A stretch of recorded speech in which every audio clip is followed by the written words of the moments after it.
జరగనున్న ఎన్నికల్లో ఎవరైతే ముఖ్యమంత్రి బాగుంటుంది, ఆంధ్రప్రదేశ్ అభివృద్ధి జరుగుతుందని మీరు మీ మాట? చంద్రబాబు నాయుడు వస్తే ఇష్టం అనుకున్నాం. అది అభివృద్ధి అంటే రోడ్డు బాగాలేదు. ఫస్ట్ ఏంటంటే రోడ్డు బాగాలేదు కాబట్టి, తర్వాత వచ్చి రైతులు అసలు నాశనం చేస్తారు. ఎవరు రాజశేఖర రెడ్డి ఉన్న ప్రభుత్వంలో బాగుండింది. మన జగనన్న వచ్చినాక అసలు నాశనం అయిపోయినాయి. మాకు రైతుల పరిస్థితి బాగాలేదు వాస్తవం చెప్పాలంటే. అది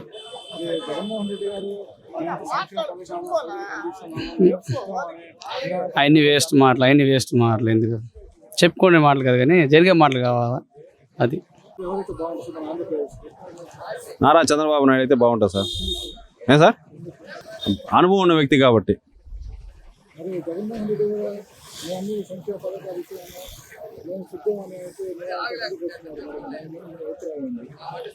సార్ రాష్ట్రం అయితే అభివృద్ధి అయితే ఏది లేదు కదా సార్. ప్రాజెక్టులు అన్నీ ఆగిపోయినాయి.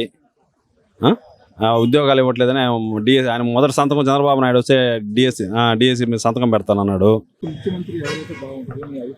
మా అభిప్రాయం చంద్రబాబు నాయుడు అయితే బాగుంటుంది.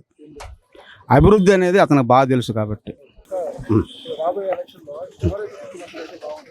చంద్రబాబు నాయుడు అయితే బాగుంటుంది.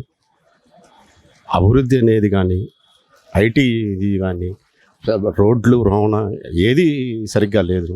చంద్రబాబు నాయుడు అయితేనే ఒక విజన్ ఉన్న నాయకుడు, బాగా చేయగలడని నేను అనుకుంటున్నాను. నాకు బీజేపీ అంటే ఇక్కడ ఇష్టమే కానీ ప్రత్యేక హోదా అయినందువల్ల అదంటే కొంచెం ఇదిగా ఉంది. చంద్రబాబు నాయుడు డిసైడ్ ముఖ్యమంత్రి చేయాలనుకుంటున్నాను.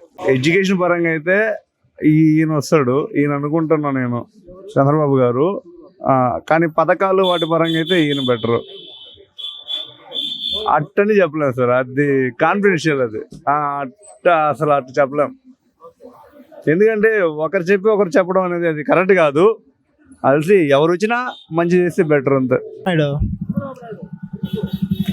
నాకేం నచ్చలా, జగన్ నచ్చలా, తీసింది ఆయన్ని. చంద్రబాబు నాయుడు గారు వస్తే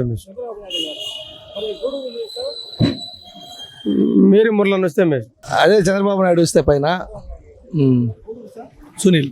చంద్రబాబు నాయుడు రావాలి, అదంతేనాయనా. చంద్రబాబు నాయుడే రావాలి, సునీల్ అని రావాలి. కూటమి వస్తే బాగుంటుంది చెప్పి అనుకుంటున్నాను. సునీల్ అన్న టీడీపీ గారు.